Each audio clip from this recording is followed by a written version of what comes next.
Hi అండి, నేను ఈరోజు పాలకోవా చేశాను.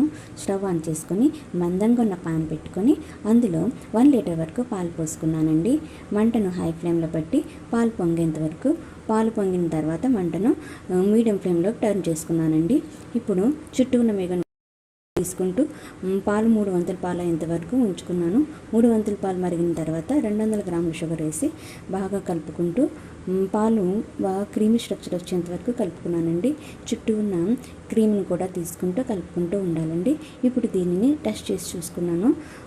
పాలు కోవా అవుతుందో లేదో చిన్న బాల్ లాగా టెస్ట్ చేసి చూసానండి. కోవా అయితే అయింది. ఇప్పుడు స్ట్రక్చర్ అంతా కోవా స్ట్రక్చర్లా టైటీగా అయ్యేంత వరకు కలుపుకుంటూ స్టవ్ ఆఫ్ చేసుకొని దించుకొని ఒక ప్లేట్లో నెయ్యి రాసుకొని కోవా బిళ్ళలు చేసుకోవాలండి. కోవా బిళ్ళలు అయితే అవుతున్నాయి. ఈ పూర్తిగా ఆరేంత వరకు ఉంచుకొని కోవాని ప్లేట్లో సర్వ్ చేసుకోవాలి. అంతే, మన కోవా రెడీ.